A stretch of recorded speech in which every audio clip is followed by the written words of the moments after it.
মানুষ আছেন এই সংসারে যার অসুখ করে না? প্রত্যেক মানুষ কখনো না কখনো অবশ্যই অসুস্থ হয়েছে, তার এই শরীর রোগের শিকার অবশ্যই হয়েছে। এবারে দেখুন, এই রোগ আসে আবার এই রোগ চলেও যায়, কিন্তু সেই রোগ আমাদের কষ্ট দিতে কেন সক্ষম হয়? কারণ হলো স্বচ্ছতা। যদি এই স্বচ্ছতা শরীরে না থাকে তাহলে মানুষকে শারীরিক কষ্ট পেতেই হবে। ঠিক সেইভাবেই অত্যন্ত প্রয়োজনীয় হলো এই স্বচ্ছতা যেন মনেও থাকে। যদি এই স্বচ্ছতা মনে না থাকে তাহলে মানুষ চারিত্রিকভাবে কষ্ট সহ্য করেন। এবারে নিবারণ কি হতে পারে? বড়ই সহজ এর উপশম। যদি রোগ শরীরে হয় তাহলে সর্বপ্রথম স্বচ্ছতা বজায় রাখতে শিখুন, এই শরীরকে পরিষ্কার রাখতে শিখুন। বিচক্ষণতার সাথে এই রোগের সম্মুখীন হন, ভয় পাওয়ার কোনো দরকার নেই। ব্যায়াম করতে থাকুন, সব ঠিক হয়ে যাবে। সেইভাবেই যদি এই অসুখ মনে হয় তাহলে কি করা যায়? সর্বপ্রথম তার আধারের উপরে নজর দিন। আপনার এই আধারই হলো আপনার আহার। যা আপনি আহার করবেন সেরকমই মানুষ হয়ে উঠবেন। সেইভাবেই আপনি যেরকম ভাবেন সেরকমই মানুষ হয়ে উঠবেন। সেই জন্য নিজের ভাবনাকে শুভ করুন, নিজের দৃষ্টিভঙ্গিকে শুভ করে তুলুন, সব কিছু সঠিক হবে। আপনার আমার সবার মধ্যেই এক রাক্ষস বাস করে, তার সম্মুখীন হন, তাকে পরাস্ত করুন। তাহলে এই রোগ সে শরীরেই হোক বা মনের মধ্যে, যদি সঠিক সময় তাকে আটকানো না যায় তাহলে যে কোনো সময় তা মহামারীর রূপ ধারণ করবে। সেই জন্য সাবধানে থাকুন, সুস্থ থাকুন। একজন মানুষ অন্য মানুষের সাথে শত্রুতা করে বসেন, দুজন ঘনিষ্ঠ বন্ধু। এমনও এক সময় আসতে পারে যখন এনারা একে অপরের শত্রু হয়ে ওঠেন। এর অনেকগুলো কারণ হতে পারে, কিন্তু মূল কারণ হলো আলোচনা। আগে হ্যাঁ, আপনি যদি কারোর বিষয়ে আলোচনা করেন তাহলে সে আপনার শত্রু হয়ে যেতে পারে। এই দুগ্ধরূপী অমৃত ওকে খাওয়াতেই থাকবে। ও জানে যে এই সময় শুধু ওর জন্য, যাতে কিভাবে সম্ভব হতে পারে আলোচনা। এটা তো অত্যন্ত জরুরি। যদি আমি নিজের বন্ধুর খারাপ কাজের বিষয়ে আলোচনাই না করি তাহলে সে শুধরবে কি করে? এ কথা সত্যি যে আলোচনা আবশ্যক, কিন্তু তার থেকেও বেশি গুরুত্বপূর্ণ এবং আবশ্যক হলো আপনার এই সিদ্ধান্ত। সিদ্ধান্ত এটাই যে আপনার এই আলোচনা কোন স্থানে করবেন। যদি এটা সবার সামনে করবেন ভাবেন তাহলে তা অপমানও হয়ে যেতে পারে। যদি এটা আলাদাভাবে করেন তাহলে তা পরামর্শ হয়ে যায়।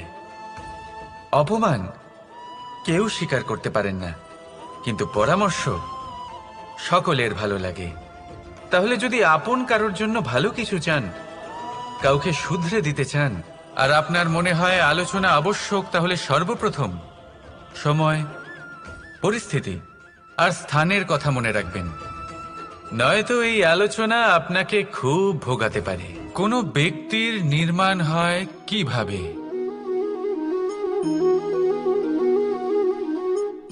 কেউ বলবেন পঞ্চতত্ত্বের দ্বারা, কেউ বলবেন আত্মা, দেহ ও চেতনার দ্বারা, কেউ বলবেন ঈশ্বরের কৃপার দ্বারা, তো কেউ বলবেন এই প্রকৃতির পরীক্ষার দ্বারা।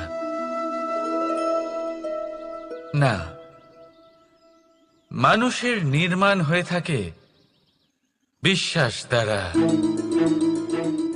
ব্যক্তি তখনই গড়ে ওঠেন যখন ব্যক্তিত্ব থাকে, ঠিক কিনা? আর ব্যক্তিত্ব তখনই হবে আর সেরকমই হবে যেরকম বিশ্বাস আপনি নিজের উপরে রাখবেন।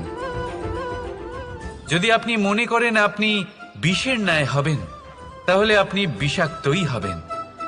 যদি আপনি এটা মনে করেন যে আপনি অমৃতের ন্যায় হবেন তাহলে আপনি অমরই হয়ে যাবেন। যদি আপনি নিজের উপরে বিশ্বাস রাখেন যে আপনি সংসারের সব থেকে উঁচু পর্বতের শিখরে পৌঁছতে পারবেন তাহলে আপনি অবশ্যই পৌঁছবেন। যদি আপনার এরকম মনে হয় যে আপনি এরকম কখনো করতে পারবেন না, তাহলে এরকম কখনোই হবে না। ভেবে দেখবেন, বিশ্বাসের মধ্যেই বিশ্ব বাস করে থাকে। তো আপনার অস্তিত্ব কেন করবে না? যেমন বিশ্বাস আপনি নিজের উপরে রাখবেন, তেমনই আপনি হয়ে উঠবেন। সেই জন্য নিজের উপরে বিশ্বাস রাখুন। আর হ্যাঁ, ভালোবেসে বলুন, রাধা রাধা। কি ভাবছেন?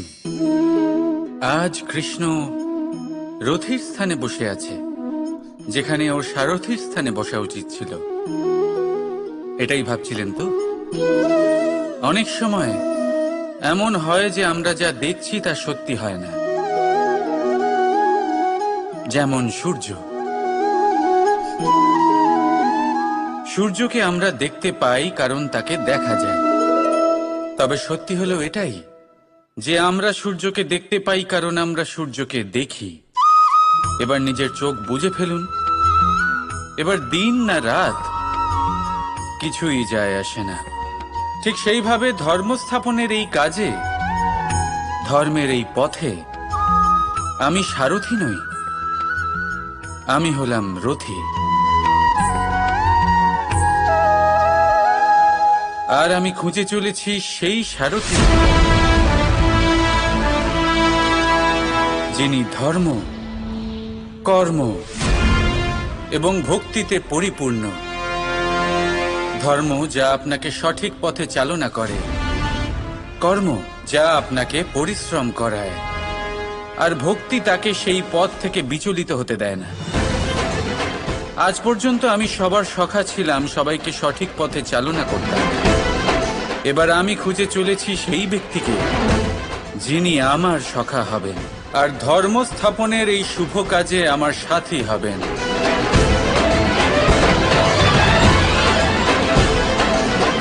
বন্দে কর্মা, বন্দে ধর্মা, রাধা রাধা। দাদা আমাকে সব সময় জিজ্ঞাসা করেন যে কানাই, তোমার এই মুখের হাসি, তোমার মুখে সব সময় কেন থাকে, কিভাবে থাকে? সামনে শত্রুপক্ষকে দেখেও ধৈর্য হারাও না, কেউ তোমার নিন্দে করলেও তার সাথে ঝগড়া করো না, কেউ তোমার বিষয় খারাপ ভাবলেও তাকে ঘৃণা করো না। কিভাবে আর কেন করো? আপনার মনেও নিশ্চয়ই এই প্রশ্ন আসে। এবারে বলি, এর উত্তর অত্যন্ত সরল। কখনো দেখেছেন গরু আর তার বাচ্চাকে কিভাবে সে তার মায়ের দুগ্ধ পান করে? সুখে থাকে কারণ ও জানে যে ওর মা এই দুগ্ধরূপী অমৃত ওকে খাওয়াতেই থাকবে। ও জানে যে এই সময় শুধু ওর জন্য, যাতে ও নিজের মায়ের এই দুগ্ধরূপী প্রসাদ গ্রহণ করতে পারে, আর সেই জন্য ও সুখে থাকে। সেইভাবেই এই জীবন হলো ভালোবাসা। এতই ছোট হলো এই জীবন যে ভালোবাসার জন্য কম পড়ে যায়। ঘৃণা করে কেন সময় নষ্ট করব? আমি এটাই করি, আপনিও এটাই করুন। ভালোবাসুন, সবার মধ্যে ভালোবাসা ছড়ান, আর এই ভালোবাসার সাথেই বলুন, রাধা রাধা। যুদ্ধ। আমরা সবসময় আমাদের জীবনের প্রত্যেকটা যুদ্ধ জয় করতে চাই। এমন কোনো যুদ্ধ নেই যে আমরা হারতে চাই। কিন্তু যুদ্ধ জয় করার জন্য সবসময় আক্রমণ করা বা শত্রুর সামনে গিয়ে দাঁড়িয়ে পড়া, তা কিন্তু সঠিক পদ্ধতি নয়। আর এটা যে সবসময় জয় এনে দেবে তাও নয়। জেতেন তিনি যিনি আগে শান্ত হয়ে শত্রুকে দেখেন, বোঝার চেষ্টা করেন, পরখ করেন, তার শক্তির সম্পর্কে অনুমান করেন, পরিকল্পনা করেন, আর তারপর বিবেক দিয়ে তার সম্মুখীন হন। কারণ শত্রু যে কেউ হতে পারে। শত্রু একজন মহাযোদ্ধা হতে পারে, আবার হতে পারে এক মহা ব্যাধিও। যদি যোদ্ধা হয় তাহলে তার শক্তিকে বুঝুন, তার দুর্বলতা বুঝুন, আর যদি ব্যাধি হয় তাহলে তার ছড়ানোর কারণ বুঝুন, আর তারপর সেই কারণের উপর প্রহার করুন। রোগ মুক্ত হয়ে যাবে আর তাকে পরাস্ত করা অত্যন্ত সহজ হয়ে যাবে। তাহলে আসুন আমার সাথে বলুন, বন্দে ধর্মা। চিনতে লড়া হয় না। কিছু যুদ্ধ এমনও হয় যাতে ঘরে বসে জয়লাভ করা সম্ভব। তাহলে আপনিও এই যুদ্ধ জিতুন, আর আমার স্বর্ণমালার সব থেকে প্রথম অক্ষর হলো ক। হয়তো সেই জন্যই এই জীবনের, এই সংসারের সব থেকে প্রথম এবং গুরুত্বপূর্ণ জিনিস হলো কর্ম। এবার এই কর্ম আসলে কি? জন্মগ্রহণ থেকে মৃত্যু পর্যন্ত এই জীবনকালে মানুষ যা কিছু করে থাকেন সেটাই হলো ওনার কর্ম। এটা যা কিছু হতে পারে, দয়া করে দান করা ভিক্ষা, আবার ছলনা করার বাসনা নিয়ে বলা কোনো মিথ্যা। এবার একটা মানুষের কর্ম সমগ্র মানব জাতির প্রারব্ধ নির্ধারিত করতে পারে। এতটাই শক্তি থাকে এই কর্মে। যদি কথা বলা হয় ধর্ম স্থাপনের সারথীর, তাহলে তার সব থেকে গুরুত্বপূর্ণ গুণ হলো তার কর্ম। সেই জন্য আমি খুঁজে চলেছি এমন একজন ব্যক্তি যিনি শুধু বীর নন, যিনি কর্মবীরও। কারণ এই রথের দড়ি হোক বা সংসারের আশা, এই দুটোই তিনি সামলাতে পারবেন। এবার এটাই দেখতে হবে এই স্বয়ম্বরে এমন কোন ব্যক্তি আছেন যিনি নিজের এই কর্মকে পূর্ণ নিষ্ঠার সাথে পালন করতে পারেন। আসুন আমার সাথে ভালোবেসে বলুন, রাধা রাধা। পলায়ন করা অর্থাৎ পালিয়ে যাওয়া, কোনো পরিস্থিতি বা বিপদের থেকে মুখ ঘুরিয়ে পালিয়ে যাওয়া। অনেক সময় আমরা জীবনে এটা করে থাকি, অনেক সময় সেটা উচিত, কারণ সব থেকে শ্রেষ্ঠ যুদ্ধ হলো সেটাই যা কখনো লড়াই হয়নি। কিন্তু যদি আপনার পালিয়ে যাওয়ার ফলে এদিকে পাপ বৃদ্ধি পেতে থাকে, তাহলে সেই পলায়ন হলো অনুচিত। সেখানে যুদ্ধ করা অতি আবশ্যক হয়ে ওঠে। শান্তি সবাই চান, শান্তি হলো সর্বশ্রেষ্ঠ। আর কখনো কখনো এই শান্তিকে বজায় রাখার জন্য মহাযুদ্ধ লড়তে হতে পারে। যদি আপনি পলায়ন করেন নিজের স্বার্থের থেকে, তাহলে উচিত কাজ, বরং শ্রেষ্ঠ। কিন্তু যদি আপনি পলায়ন করেন ধর্ম স্থাপনার কাজ থেকে, তা উচিত নয়। এই সংসারের ভাগ্যের মঙ্গলের জন্য অনেক সময় অনিমন্ত্রিত স্বয়ম্বরে যেতে হয়, কারণ ধর্ম স্থাপনার এই কাজ পলায়ন করে নয়, কর্মের পালন করে করতে হয়। তাহলে পলায়ন করুন স্বার্থের থেকে, কুকর্মের থেকে, কুচিন্তার থেকে, অহংকার থেকে, আর পালন করুন ধর্মের, পালন করুন কর্মের। বন্দে ধর্মা, বন্দে কর্মা। রাধা রাধা। প্রতিজ্ঞা ছোট একটা শব্দ, কিন্তু এর মধ্যে শক্তি অনেক থাকে। যে ব্যক্তি প্রতিজ্ঞা পালন করেন তাতে অটল থাকেন, সংসার তাকে সম্মান করে। আর যে ব্যক্তি এটা করতে পারেন না, তিনি বদনামের ভাগীদার হয়ে যান।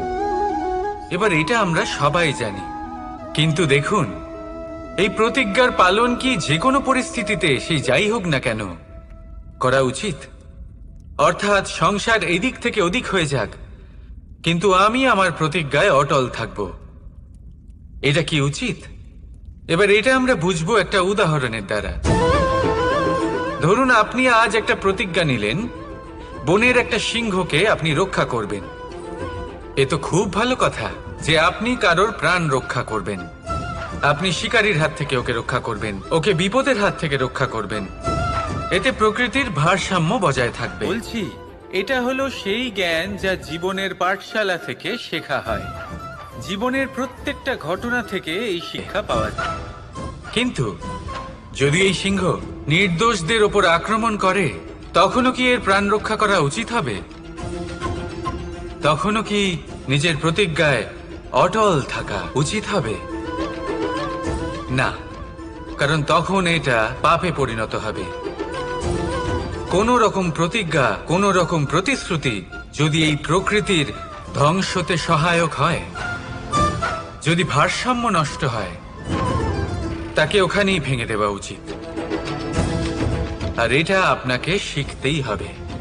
সময়ের সাথে আপনাকে বদলাতে হবেই, কারণ যিনি সময়ের সাথে বদলান না সেই প্রকৃতি তার ব্যক্তিত্ব বদলে দেন। মনে রাখবেন, সেটাই হলো প্রতিজ্ঞা, সেটাই হলো প্রতিশ্রুতি যা এই সংসারের মঙ্গল করে। নয়তো সেটা হলো পাপ, যে পাপের শাস্তি প্রকৃতি আপনাকে অবশ্যই দেবে।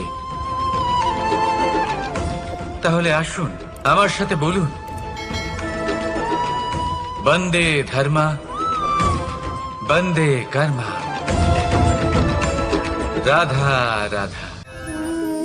এই স্বয়ম্বরে আসার আমার একটাই উদ্দেশ্য ছিল, আমার এই ধর্ম স্থাপন করার কাজের জন্য একজন সারথি নির্বাচন করা।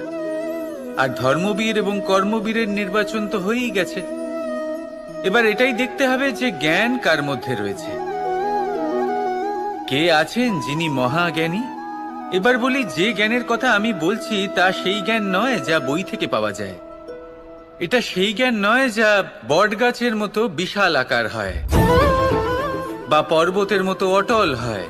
না, আমি যে জ্ঞানের কথা বলছি এটা হলো সেই জ্ঞান যা জীবনের পাঠশালা থেকে শেখা হয়। জীবনের প্রত্যেকটা ঘটনা থেকে এই শিক্ষা পাওয়া যায়, যা হলো বাতাসের মতোই সরল আর জলের মতো নিজের পথ সে নিজেই বানিয়ে নেয়। আমি সেই জ্ঞানের কথা বলছি। এবারে দেখতে হবে কে এই মহাজ্ঞানী, কে আছেন যার মর্যাদার বিষয়ে জ্ঞান রয়েছে, কে আছেন যিনি শাস্ত্র এবং শস্ত্রের মতোই বিনম্রতারও জ্ঞান রাখেন। এমন কে আছেন সেটাই তো দেখতে হবে, কারণ ধর্মের এই রথকে অগ্রসর করার জন্য জ্ঞানের চাকা অত্যন্ত গুরুত্বপূর্ণ। তাহলে আসুন আমার সাথে ভালোবেসে বলুন, রাধা রাধা।